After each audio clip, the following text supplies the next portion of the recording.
ওই শ্যামপুর গ্রাম তখন শেষ জমিদার হেমেন্দ্রনাথের পায়ের তলায় পিষ্ট। আর ওই মোড়ল নিধু চরণ ছিল সেই জমিদারের চেয়েও বড় শেয়াল। জমিদারের নজর পড়েছিল নিধু চরণের একটা বড় জমির ওপর, আর নিজের সেই জমি বাঁচাতে মোড়ল যে ভয়ঙ্কর ছক কষেছিল তার বলি হতে হয়েছিল আমাকে আর কমলিকে।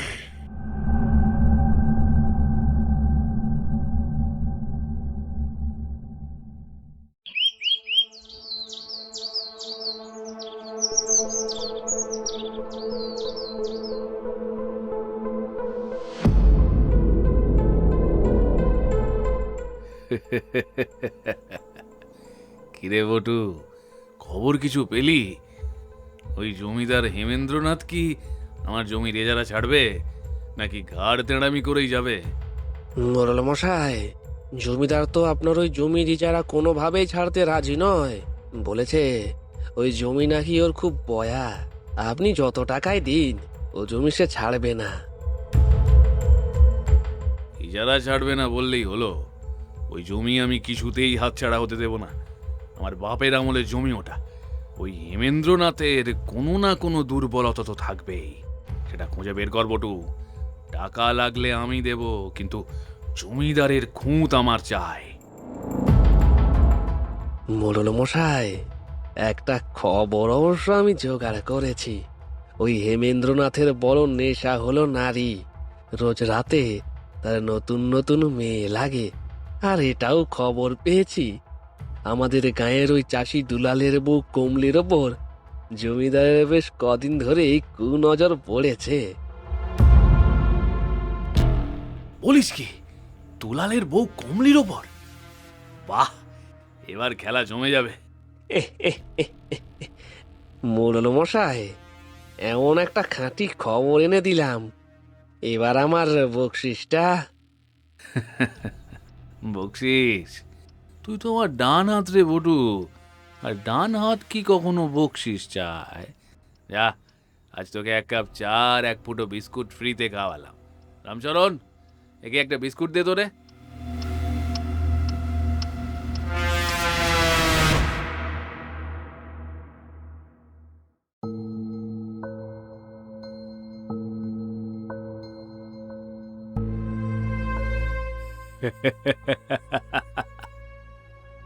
আরে কি রূপ তোর!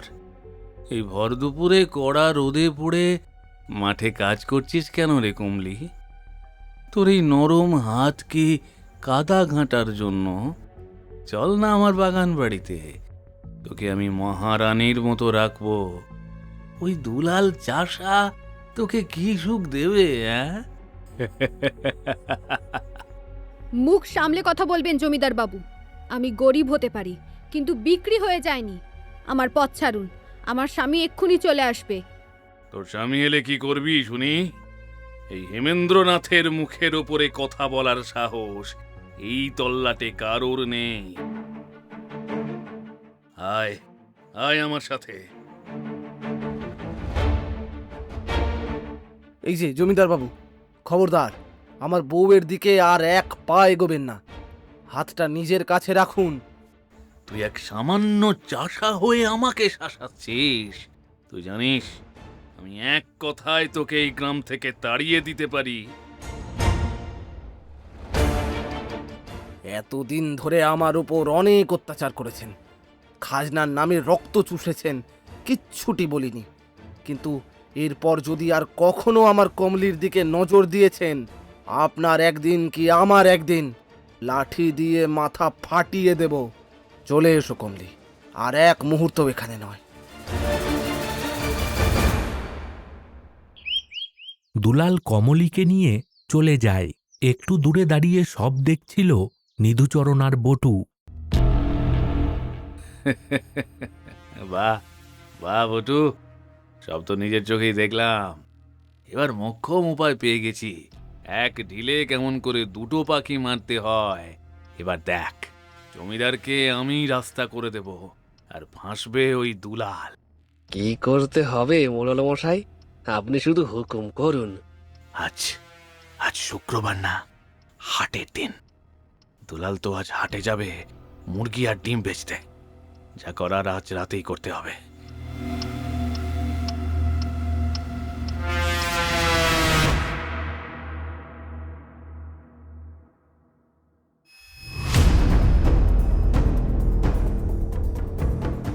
সন্ধ্যাবেলায় দুলালের ঘর, কমলি একা।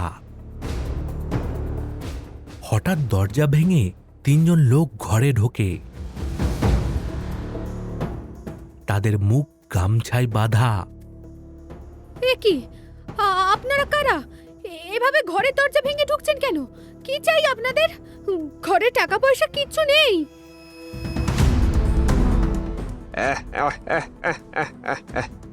টাকা চায় না সুন্দরী, আমাদের তোমাকেই চাই। চলো এবার লক্ষ্মী মেয়ের মতো চলো। ছাড়ুন, ছাড়ুন আমাকে। কোথায় নিয়ে যাচ্ছেন? বাঁচাও, বাঁচাও। কে কোথায় আছিস? আমাকে বাঁচাও। দুলাল, ও দুলাল, ছাড়ুন।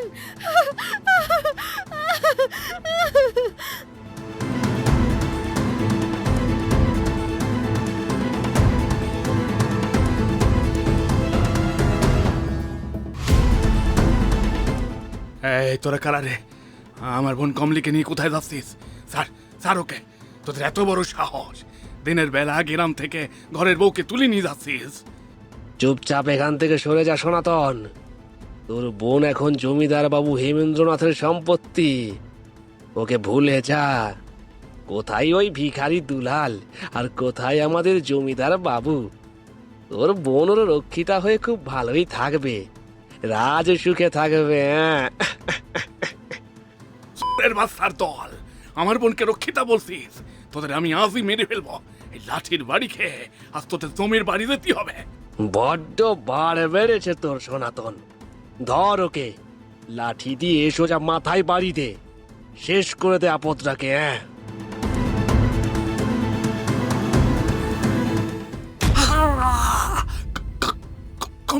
কমলি,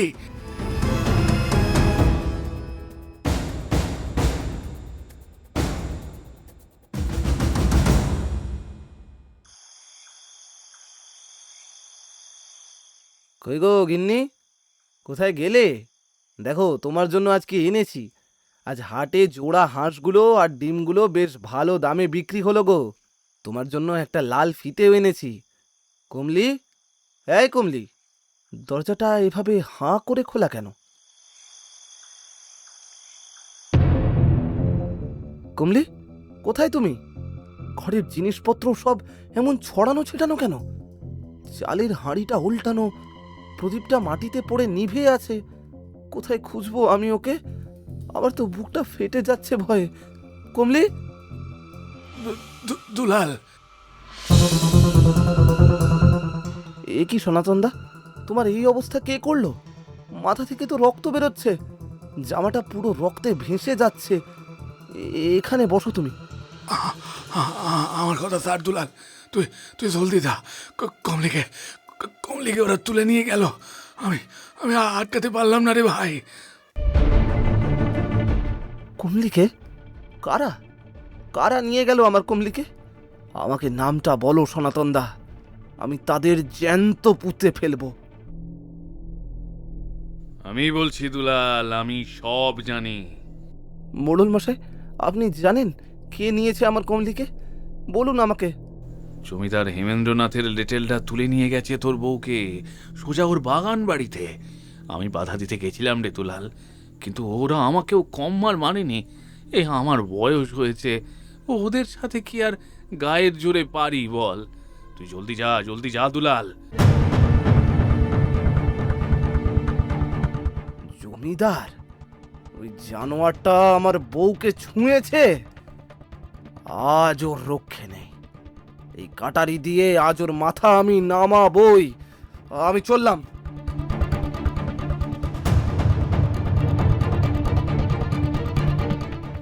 দুলাল যাস না, দাঁড়া।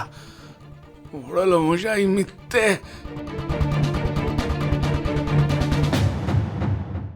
এই সনাতন, তুই আটকাচ্ছিস কেন? নিজে তো সংসার করিসনি, এই বউয়ের মর্ম কি বুঝবি? ওর বউয়ের বিপদ, ওকে তো যেতেই হবে। মরল মশাই, এটা কিন্তু আপনি ঠিক করলেন না। আমি নিজের কানে শুনেছি আপনার লোকেরাই কমলিকে তুলেছিল, বটছিল ওদের সাথে। জমিদারের বাড়িতে কমলিকে পৌঁছানো শখ আপনারই। আপনি দুলালকে মিথ্যি কথা বলে জমিদারের কাছে পাঠাচ্ছেন।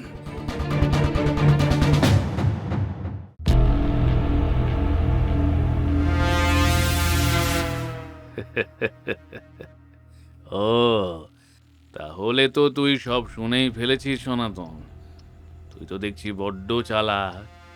ঠিকই ধরেছিস, এসব আমারই পরিকল্পনা।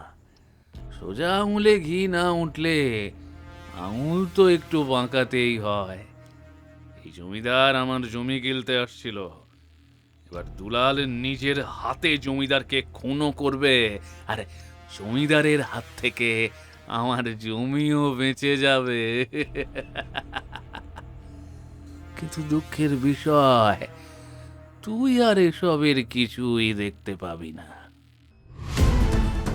আপনি এত বড় শয়তান! আমি এখনই পুলিশকে গিয়ে সব বলে দেব, আমি সবাইকে ডেকে আনবো। তার জন্য তোকে তো বাঁচতে হবে সনাতন। আমি মোড়ল নিধুচরণ, আমার রাস্তার কাঁটা আমি নিজেই উপড়ে ফেলি। এই নে দেখ, ছুরিটা কেমন তোর গলার ভেতরে ঢুকে যায়।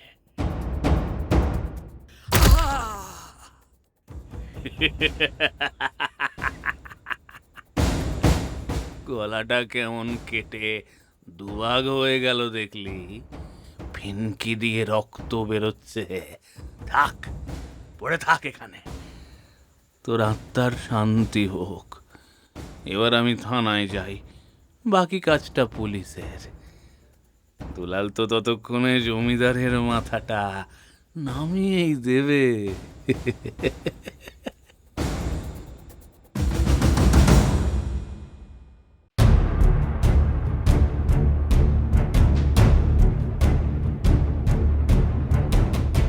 কমলি, কমলি, দরজা খোল।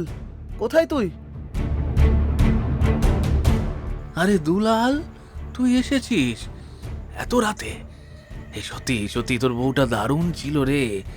আরো কটা দিন থাকলে ভালোই হতো, কিন্তু যদি বড্ড ঘাড় তেঁড়া। আমার ছোঁয়া সহ্য করতে না পেরে গলায় দড়ি দিয়ে ঝুলে পড়লো।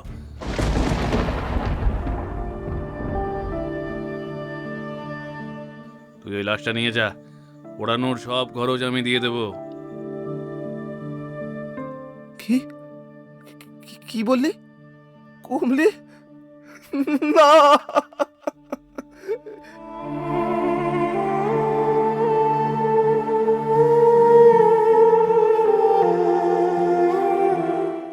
দুলাল ঘরের ভেতরে উকি দিয়ে দেখে কমলি সিলিং থেকে ঝুলছে, শাড়ির আঁচল দিয়ে ফাঁস দেওয়া।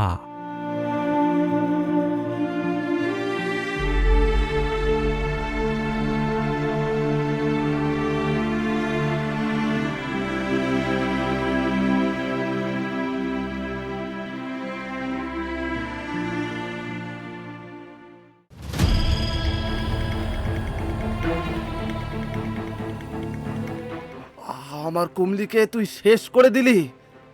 আমার জ্যান্ত ঠাকুরকে তুই মেরে ফেললি। সুরের বাচ্চা, আজ তোকে আমি কাঁচাই কেটে ফেলবো।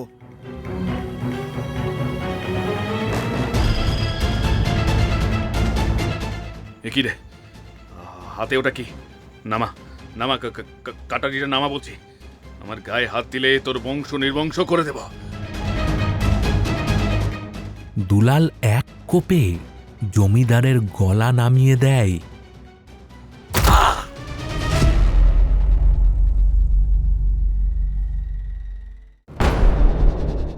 ঠিক সেই মুহূর্তে সেখানে মোড়ল আর পুলিশের প্রবেশ হয়। এই দেখুন দারোগা বাবু, এই দুলালি সব কাণ্ড ঘটিয়েছে। ইস, জমিদারের কি করুণ অবস্থা বলুন দেখি।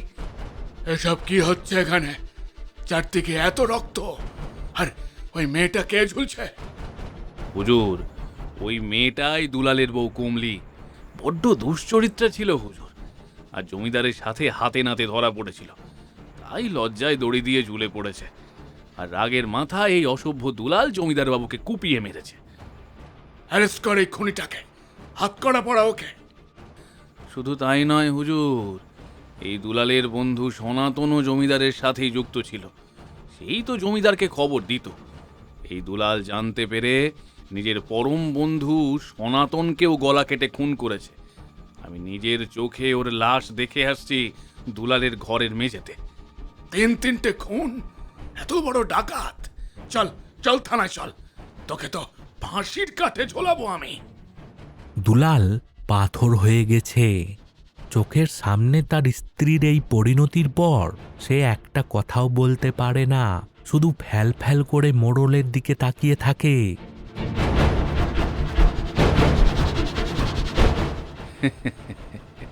যাক, এক ধাক্কায় পুরো রাস্তা পরিষ্কার। পুলিশ ওকে জেলের ঘানিতেই পচিয়ে মারবে।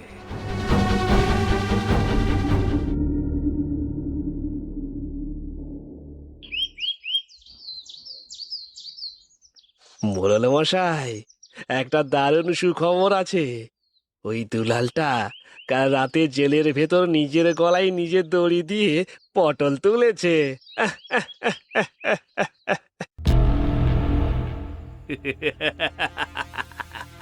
বাহ বাহ, খুব ভালো খবর। দুটো খুনের দায় এমনিতেই ওর ফাঁসি হতো। ও নিজেও সেটা বুঝে গেছিল। নিজেই নিজের বন্দোবস্ত করে নিয়ে আমার কাজটা আরো সহজ করে দিল। এবার থেকে এই গ্রাম শুধু আমার।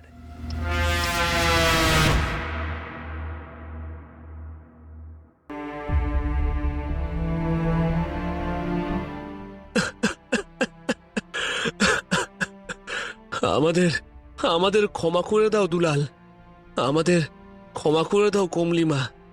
ওই শয়তান নিধুচরণের কথাই আমরা তোমাদের এত বড় ভুল বুঝেছিলাম। তোমাদের এত বড় সর্বনাশ হয়ে গেল, আর আমরা অন্ধের মতো সব বিশ্বাস করে নিলাম। আমরা সত্যি পাপী দুলাল। সনাতন দাদাকে ওই শয়তানটা নিজের হাতে মারল, আর আমরা ভেবে বইলাম তুমি সব করিস। আমাদের হিসুব করে থাকা পাপের কোনো ক্ষমা নেই গো। তুমি আমাদের শাস্তি দাও দুলাল, যা শাস্তি দেবে আমরা মাথা পেতে নেব। এতটা বছর তোমরা শ্মশানের অন্ধকারে কেঁদে ভাসিয়েছ, আর আমরা ওই মোড়লের পায়ের তলায় বসে জয়গান গেয়েছি। ছি ছি ছি ছি ছি, আমাদের নিজেদের ওপর ঘেন্না হচ্ছে দুলাল।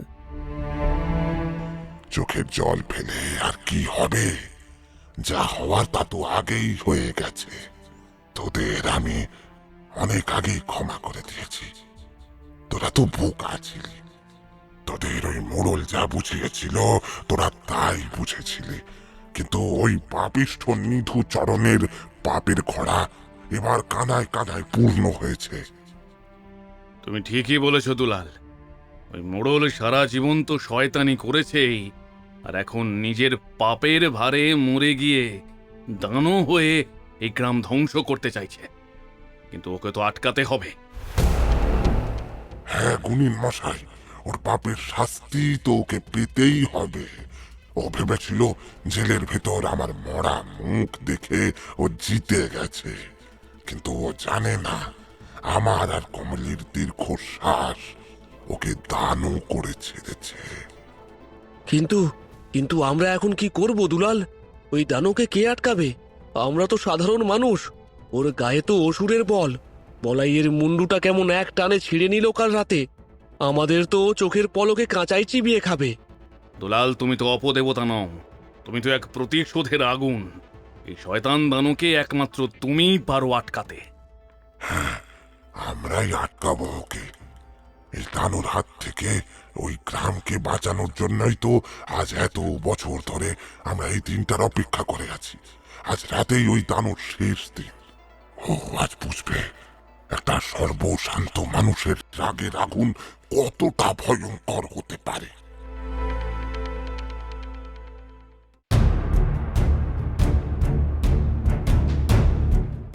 রাতের গভীর অন্ধকার, শ্মশান ঘাট। শ্মশানের একপাশে চিতা ধিক ধিক করে জ্বলছে, বাতাসে পোড়া মাংস আর পচা রক্তের দুর্গন্ধ। শ্মশানের ঠিক মাঝখানে একটা পুরনো মরিচা পড়া কাটারি হাতে একা এসে দাঁড়ায় পলাশ।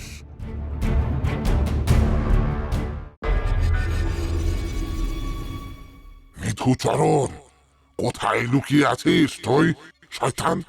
অন্ধকারে ইঁদুরের মতো লুকিয়ে না থেকে বাইরে আয়। আজ তোর পাপের হিসাব মেটানোর দিন। আমি জানি তুই এখানেই আছিস। তোর পচা রক্তের গন্ধ আমি পাচ্ছি। আয় সামনে। কে রে তুই? এই তুচ্ছ মানুষের শরীরে ভর করে এই দানকে ডাকছিস? তোর এত সাহস? আমাকে চিনতে পারছিস না নিধুচরণ? আমি দুলাল, তোর জম। তোর শুরু করা এত বছর আগের এই খেলার শেষ চালটা আজ আমি দিতে এসেছি। তুই আবার এসেছিস দুলাল? সেদিন তো জেলের ভেতরে গলায় দড়ি দিয়ে বেঁচে গেছিলি, আমার হাত থেকে ফসকে গেছিলি। আজ তোকে আমি কাঁচা চিবিয়ে খাবো। তোর ওই মানুষের শরীরের হাড়গুলো আমি আমি একটা একটা করে মুচড়ে ভাঙবো। তোর ওই নরম রক্ত আমি আমি চুষে খাবো।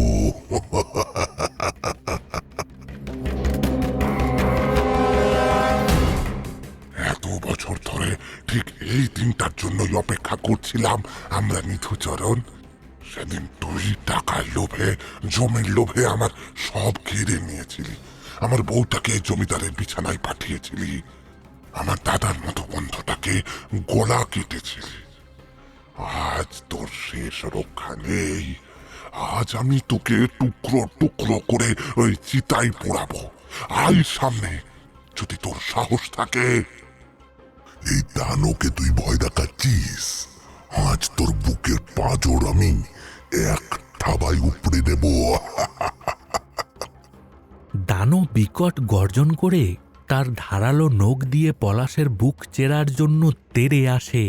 পলাশের হাতের কাটারির এক কোপে দানোর ডান হাতটা কবজি থেকে কেটে মাটিতে ছিটকে পড়ে, কালো রক্ত বেরোতে থাকে।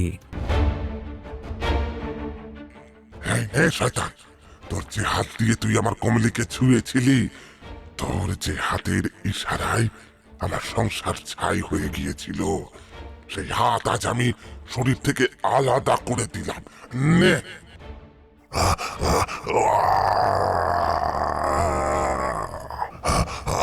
আমার আমার হাত কেটে নিলি তুই? তোকে আমি ছাড়বো না। ছাড়ার জন্য তো আজ আসিনি শয়তান। এই নে, তোর এই কালো বুকে তুই অনেক পাপ জমিয়ে রেখেছিস। এটা আমার সনাতন দাদাকে পিছন থেকে গলা কেটে খুন করার জন্য। নে। পলাশ কাটারিটা দিয়ে দানোর বুকে সজোরে পরপর কয়েকটা আঘাত করে। দানো যন্ত্রণায় আর্তনাদ করে শ্মশানের মাটিতে হাঁটু গেড়ে বসে পড়ে। আমাকে ছেড়ে দে দুলাল, আমি তোকে সব ফিরিয়ে দেব। তোর যাই চাই, তোর যা চাই তুই তাই রে। আমাকে মারিস না, কষ্ট হচ্ছে, বড্ড কষ্ট হচ্ছে রে। কষ্ট? আমার চোখের জলের কোনো দাম তোর কাছে ছিল না। আজ এই শেষ কূপটা আমাদের সবার জীবন ধ্বংস করে আজ এই গ্রামকে শ্মশান বানানোর জন্য চিরকালের মতো শেষ হয়ে যা শয়তান। তোর এই অভিশপ্ত আত্মার আর যেন কোনোদিন জন্ম না হয়। পলাশ তার দুই হাত দিয়ে কাটারিটা মাথার উপরে তোলে আর এক কোপে দানোর মুন্ডুটা ধর থেকে আলাদা করে দেয়। কালো রক্তে শ্মশানের মাটি ভিজে যায় আর সঙ্গে সঙ্গে দানোর গায়ে আগুন লেগে যায়। পুড়তে থাক, অনন্তকাল ধরে তুই এই নরকের আগুনে পুড়তে থাক নিধুচরণ। তোর সব পাপের আজ এখানে শেষ।